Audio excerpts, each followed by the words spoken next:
The woman my brother planned to marry cornered me in my own home and promised to teach me my place. She thought marrying William would make her mistress of the Sanders family. No one had told her that my brother was adopted. I was the Sanders family's only heir. I had just returned from years abroad, and my parents were waiting eagerly when William brought me home from the airport. In the middle of our reunion, he pulled a woman forward. "This is Chloe," he said, suddenly shy. "My girlfriend, your future sister-in-law." Chloe clasped my hands and greeted me with a perfect smile. She was soft-spoken, graceful, and attentive in front of my parents. That night, Mom explained that Chloe had started as an intern at the branch William managed. They hadn't dated long before he announced that he wanted to marry her. My parents would have preferred someone from a similar family, but they loved William enough to accept the woman he chose. I was happy for him. Then I met the real Chloe. Jet lag kept me asleep until afternoon. I went downstairs for breakfast and heard her behind me. "You're only waking up now? William has already been working for half the day." I turned around. "Were you speaking to me?" She descended the staircase with folded arms and a look that belonged on the owner of the house. "Who else is here? We barely know each other," I said. "So don't lecture me, and don't call me your sister yet." The front door opened. Chloe transformed instantly. Her shoulders drooped, her eyes shone with tears, and her voice became fragile. "Please don't be angry. If you don't want me to call you sister, I won't." William and Mom walked in to find her blinking back tears. "What happened?" William asked. "Nothing," Chloe whispered. "I thought calling Molly my sister would make us close. I didn't know it would upset her. My mother told me it was a tiny misunderstanding." William blamed my temper on jet lag and led Chloe upstairs as if rescuing her from me. I was too astonished to defend myself. A few days later, my childhood friend Brian asked how I liked my future sister-in-law. The expression on his face told me he knew something. "Chloe entered your company with one goal," he said. "William. Now she tells everyone she's already the Sanders' daughter-in-law." He showed me screenshots from a chat with her friends. Brian had obtained them through someone in Chloe's social circle. I did not ask for details. He never volunteered them without enjoying the mystery. What mattered was that the language matched the woman I had met when no one else was present. William Sanders is already in my pocket. His family's house is enormous. I have to hold on to this opportunity. His sister is coming home soon. Sisters-in-law are always trouble. I'll teach her place before she becomes a threat. I sent the screenshots to myself but said nothing at home. If I accused Chloe immediately, William would claim I disliked her without cause. So I watched. Her sweetness was selective. At breakfast, she remembered Dad's preferred coffee and asked Mom about her latest charity project. The moment they left the room, she dropped the smile and asked why I was still staying in their house after living abroad for so long. When Mrs. Wilson entered, Chloe changed the subject so smoothly that I almost admired the skill. She charmed my parents, praised everything my mother wore, and received designer gifts in return. She flattered William until he converted her internship into a permanent position and promoted her into an easy department role. What began as occasional overnight stays became a permanent place in our house. At work, her new title gave her status without responsibility. She let others finish assignments, then appeared when results were presented. William interpreted every complaint as jealousy from employees who resented his girlfriend's talent. She smiled at everyone except me and our longtime housekeeper, Mrs. Wilson. At the branch office, she used William's name to skip approvals and assign her unfinished work to junior employees. No one complained openly. They believed the future Mrs. Sanders could decide promotions and dismissals with a whisper. Each small abuse reinforced the power she imagined she already possessed. One night, Mrs. Wilson brought me soup she had simmered for hours. Chloe demanded a bowl too. When she learned there was none left and Mrs. Wilson was preparing for bed, she planted her hands on her hips. "Are you the Sanders housekeeper or a pampered lady? If I ask for soup, you make it."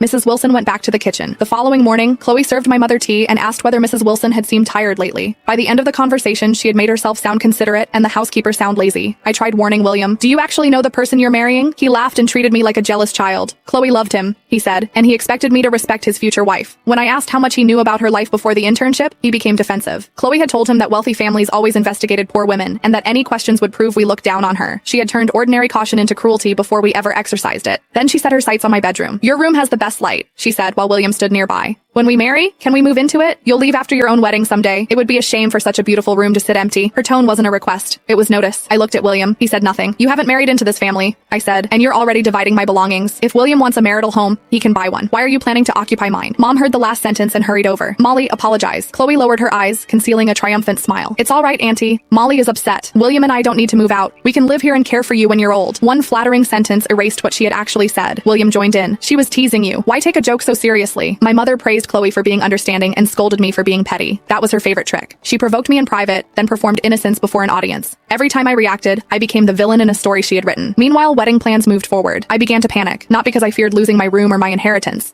but because my parents and brother were inviting a calculating stranger into the center of our family. I waited until Chloe was away and called a family meeting. "I don't agree to this marriage," Mom sighed before I could explain. "Molly, don't start trouble." William looked almost satisfied. "Chloe predicted this. She said you would try to stop us." Of course she had. She had inoculated him against the truth before I ever spoke it. "Why do you hate her so much?" he demanded. "She has tried to win you over, and you reject everything she does. If you can't stand living with us, we'll move out after the wedding. Will that finally make you happy?" Dad remained silent, watching me with disappointment. Mom told me love mattered more than background and that I needed to give Chloe a chance. They believed I was protecting my status. None of them understood that Chloe didn't even know what my status was. To her, William was the wealthy heir and I was an unmarried sister who would eventually be sent away. That misconception explained her obsession with my bedroom and her eagerness to establish authority over the staff. She wasn't merely marrying a man, she believed she was acquiring a household. William had never discussed the structure of our family with her. My parents raised him as their son, and I loved him as my brother, but legally the Sanders trust, voting shares, and estate would pass only to me. His position at the branch existed because my parents gave it to him. Chloe had mistaken access for ownership. That distinction did not make William less my brother. It did mean that Chloe's entire plan depended on a future that legally did not exist. She was threatening the sole heir while believing she was removing a disposable sister. I could have ended the argument by telling her that. Instead, I gave William one final chance. If I show you proof that she targeted you for money, will you still marry her? His face hardened. There is no proof. That wasn't my question. Chloe loves me. I know her better than you do. Mom nodded. Enough, Molly. You just came home and you are already tearing the family apart. I reached into my bag and placed my phone on the table. You say there is no proof? I said. Then read what Chloe tells her friends when none of you are listening. The first screenshot filled the screen. William Sanders is already in my pocket. I turned the phone toward my brother. Beneath that line waited the message where his future wife described exactly how she planned to put me in my place. Go ahead, William, I said. Tell me again that you know her better than I do.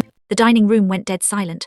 The glow of my phone screen reflected in the polished mahogany table, casting a sharp blue light over William's face as his eyes scanned the text messages. My mother leaned forward, her brow furrowing. Molly, what is this? Did you hire someone to fabricate? It, Mom, I said softly. Read all of it. William took the phone with trembling hands. His eyes darted across the screen, reading line after line of Chloe's unfiltered calculations. His sister is coming home soon. Sisters-in-law are always trouble. I'll teach her her place before she becomes a threat. This could be anyone, William stammered, though the colour had completely drained from his lips. Anyone could set up a fake account with her name. Check the handle, William, I replied, leaning back and folding my arms. Check the profile picture from her private account, the one taken inside your car, wearing the exact bracelet you bought her for her birthday last month. Or better yet, call her right now and ask her why her best friend sent these to Brian. Dad, who had remained quiet throughout the entire ordeal, finally reached out and took the phone from William. He scrolled slowly, his expression shifting from mild annoyance to cold, formidable disappointment. Is this the woman you brought into our house? Dad asked, his voice low and heavy. Dad, please, there has to be an explanation, William pleaded, looking desperately between our parents. She loves me. You've seen how she treats you. She cares about this family. She cares about the Sanders name, I corrected gently. William, she doesn't love you. She loves what she thinks you own. She thinks you are the sole heir to the Sanders estate, and she views me as a parasitic leech occupying her future master bedroom. That's not fair. William snapped, standing up so fast his chair scraped loudly against the floorboards. Even if she said some reckless things to her friends, people brag. People exaggerate. She was probably just nervous about fitting in. Mom looked at William, a sudden exhaustion weighing down her features. William, she called your sister a threat that needed to be put in her place. She spoke about our family as if we were a conquest. Don't care, William shouted, his denial morphing into outright rage. I love her. We are getting married in 3 weeks and none of you are going to ruin this for me. Molly, you came back from abroad just to destroy my happiness because you can't stand seeing me satisfied. With that, he stormed out of the house, slamming the heavy front door so hard the crystal chandelier rattled above us. Mom buried her face in her hands, letting out a shaken sigh. Dad placed a comforting hand on her shoulder, then looked up at me. Molly, Dad said quietly. Are you certain about the source? Brian verified it personally, I said.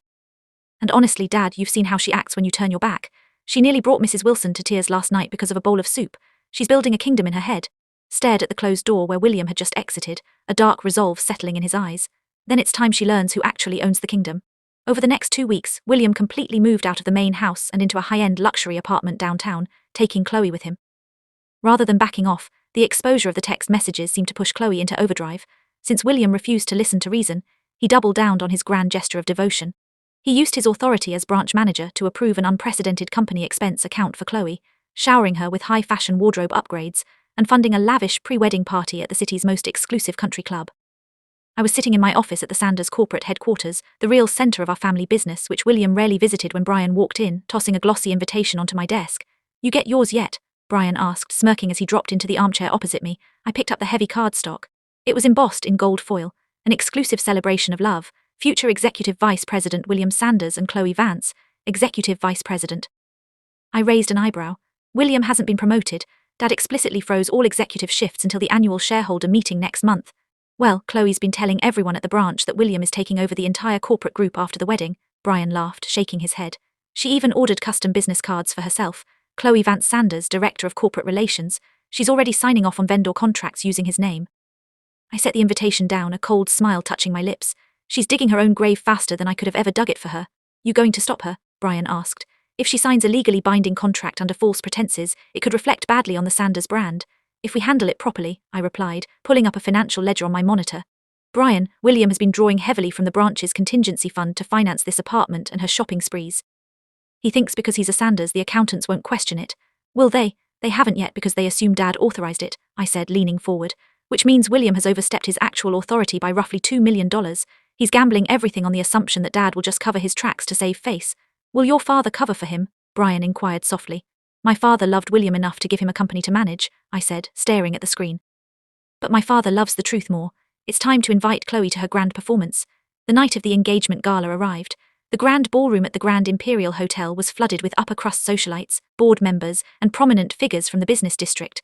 Chloe was in her absolute element. Wearing a custom $20,000 silk gown paid for with a branch corporate card, she glided through the room holding a glass of vintage champagne, trailing William like a royal consort. I arrived late, wearing a simple, tailored black evening gown, accompanied by Brian. As soon as Chloe spotted me, her eyes gleamed with malicious triumph.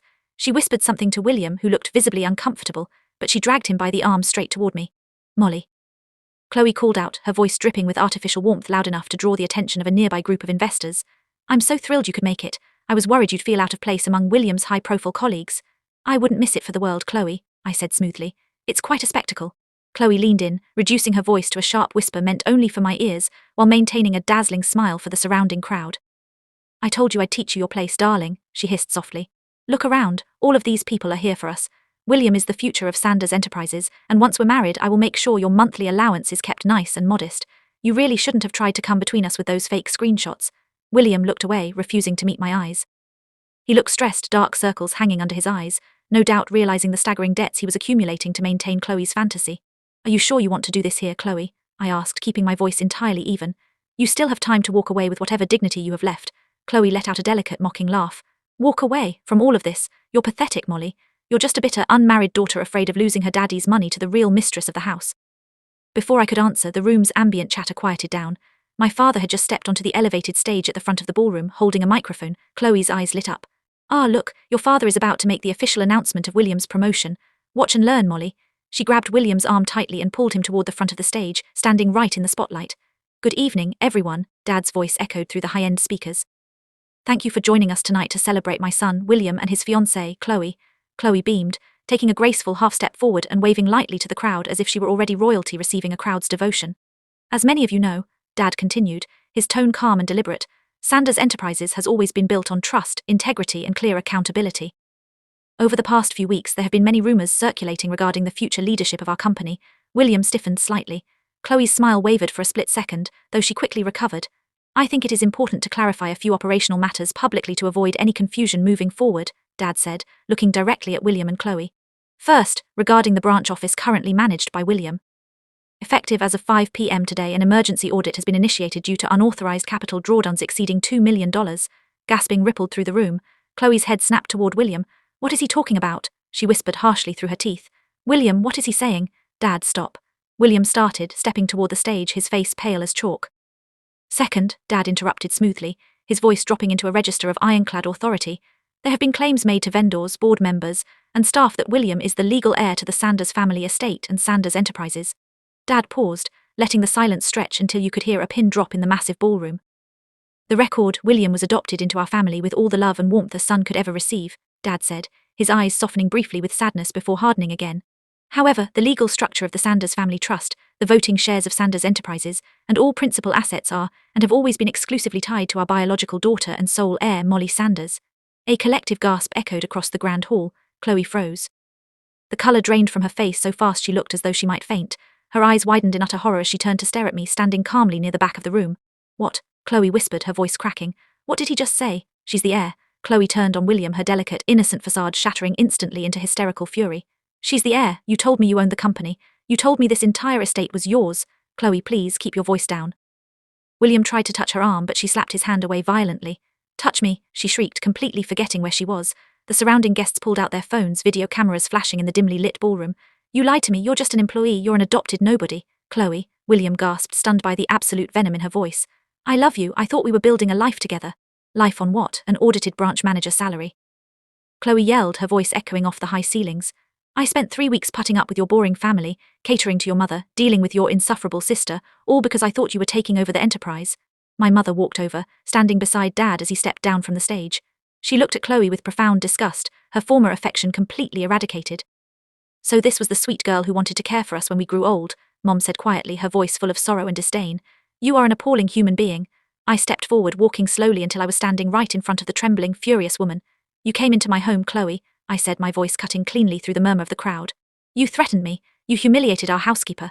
You tried to steal my room, my status, and my family. You told me you were going to teach me my place." Chloe stared at me, her chest heaving, tears of humiliated rage spilling over her heavy mascara. "So let me teach you yours," I continued, taking a single document from Brian and holding it out.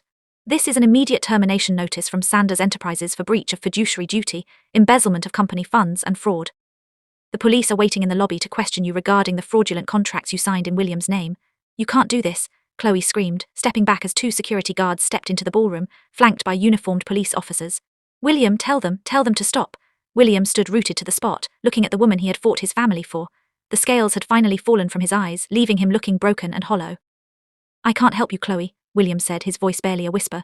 "You never loved me at all." "You idiot," Chloe screamed as the officers stepped up and placed her wrists in handcuffs. "You absolute useless idiot." The entire ballroom watched in stunned silence as the former future Mrs. Sanders was escorted out of the Grand Imperial Hotel in handcuffs, shouting curses until the doors swung shut behind her. 2 weeks later, the dust had begun to settle, though the scandal remained a hot topic in the city's business journals. Thanks to our legal team, the unauthorized expenses racked up by Chloe were clawed back through seized assets, luxury items, and civil liquidations. Because William had been duped into co-signing several documents under her manipulation, Dad did not press criminal charges against him, but the professional consequences were swift and non-negotiable. William was stripped of his executive branch position and reassigned to an entry-level logistics oversight role at a remote warehouse facility in another province. If he wanted to be part of the Sanders business, he was going to have to earn every single inch of his keep from the absolute bottom. I was sitting in the quiet library of our family home, sipping tea made by Mrs. Wilson, who had been granted a generous bonus and a permanent raise for her patience during the ordeal when William entered the room. He looked different. The arrogance was gone, replaced by a subdued, deeply humbled quietness. He carried a small duffel bag over his shoulder. "Leaving for the warehouse station?" I asked gently, setting my teacup down. William nodded, looking down at the carpet. "The shuttle leaves in an hour." He lingered by the doorway for a long moment before walking over and sitting on the edge of the sofa opposite me. "Molly, I don't even know how to apologize to you," William said, his voice choked with emotion. "You tried to warn me. Mom and Dad tried to warn me. I was so blinded by my own ego, so desperate to feel like I was the big man in charge. I almost destroyed everything." "You let a snake into our house because she flattered your pride, William," I said, keeping my tone firm but without malice. "She saw your insecurities and used them against us." "I know," William wiped a hand over his face. "When she screamed at me in that ballroom calling me an adopted nobody, it broke something in me. But it also woke me up. I realized that the only person who treated me like I didn't belong was her. You and Mom and Dad never made me feel like anything less than family." "Never did," I agreed softly. "That's why it hurt so much when you took her side." William looked up at me, tears glistening in his eyes. "Can you ever forgive me?" "You're going to work hard at the warehouse for a few years," I said, offering him a small, genuine smile. "You're going to learn how to judge people by their character, not their flattery. And when you're ready to come back, we'll be waiting." William let out a tearful laugh, nodding repeatedly. "Thank you, Molly, thank you." A year later, the afternoon sun streamed beautifully through the floor-to-ceiling windows of my bedroom, the room with the best light in the house, the one Chloe had so desperately tried to claim. I sat at my mahogany desk, reviewing the quarterly financial statements for Sanders Enterprises. Under my direction as incoming CEO, the company had expanded its international portfolio by 15%, solidifying our standing as one of the top firms in the region. A soft knock came at the door. "Come in," I called out. Mrs. Wilson entered, carrying a tray with a fresh pot of Earl Grey tea and a plate of freshly baked scones. "Thank you, Mrs. Wilson," I said, smiling as she placed the tray down. "You really don't need to bring these up yourself." "Nonsense, Miss Molly," Mrs. Wilson smiled warmly, her eyes crinkling at the corners. "It brings me joy to see this room filled with someone who actually belongs here." We shared a knowing look. Just then my phone chimed on the desk with a news notification from the local court blotter. I glanced down. Former socialite Chloe Vance sentenced to 3 years for corporate fraud and embezzlement. I stared at the headline for a brief second. There was no joy in seeing someone ruin their own life, but there was a quiet, undeniable satisfaction in knowing that justice had been fully served. She had sought a shortcut to wealth, power, and prestige through deceit, only to end up in a prison cell with nothing to her name. My phone rang a moment later. It was a video call from William. I answered, and his face appeared on the screen. He was wearing a dusty work uniform, standing outside the regional warehouse, but he looked healthier, happier, and far more grounded than he ever had in his sleek designer suits. "Hey Molly," William smiled. "Just wanted to check in. I saw the quarterly report. Congratulations on the expansion." "Thanks, Will," I smiled back. "How are things at the facility?" "Tough, dirty, but good," he said proudly. "I just got promoted to assistant operations manager today. Earned it myself." "I'm proud of you, brother." Thanks, tell Mom and Dad I'll be home for Thanksgiving. We'll be waiting, I said. I hung up the phone, took a sip of the hot tea and looked out the window at the sprawling green lawns of the Sanders estate. The house was quiet, peaceful and whole again. Chloe had come looking to teach me my place. In the end, she had only revealed her own and the Sanders family remained standing, stronger than ever.